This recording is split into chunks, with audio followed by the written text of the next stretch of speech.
অর্ধ শতাব্দীরও বেশি সময় পর চাঁদকে ঘিরে মানব অভিযানে যাচ্ছেন 4 নভোচারী, যারা ইতিহাসের নতুন অধ্যায় রচনা করতে যাচ্ছেন। কয়েকদিনের মধ্যে শুরু হতে যাওয়া এই অভিযানে থাকছেন প্রথম নারী, প্রথম কৃষ্ণাঙ্গ ব্যক্তি এবং প্রথম কানাডীয় নভোচারী, যা মহাকাশ অনুসন্ধানের ইতিহাসে বৈচিত্র্যের নতুন দিগন্ত উন্মোচন করবে। সিএনএন বলছে, মার্কিন মহাকাশ সংস্থা নাসা পরিচালিত আর্টেমিস-2 মিশনের এই দলটি অ্যাপোলো যুগের সীমাবদ্ধতা ভেঙে গভীর মহাকাশ অনুসন্ধানে নতুন প্রতিনিধিত্ব আনছে। দলে আছেন Reid Wiseman, Victor Glover, Christina Koch এবং কানাডীয় মহাকাশ সংস্থার জেরেমি হ্যানসেন। চাঁদের কক্ষপথ ঘিরে এই উচ্চ ঝুঁকিপূর্ণ যাত্রা তাদেরকে চাঁদের অদৃশ্য পাশ অতিক্রম করে মানব ইতিহাসের সবচেয়ে দূরে নিয়ে যাবে। প্রায় 10 দিনের এই অভিযানে তারা প্রায় 6 লাখ মাইল পথ অতিক্রম করবেন।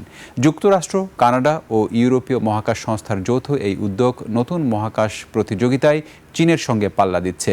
আর্টেমিস-2 মিশনটি চাঁদে অবতরণ করবে না। এটি একটি পরীক্ষামূলক উড্ডয়ন, যা ভবিষ্যতের আর্টেমিস-3 মিশনের পথ প্রশস্ত করবে।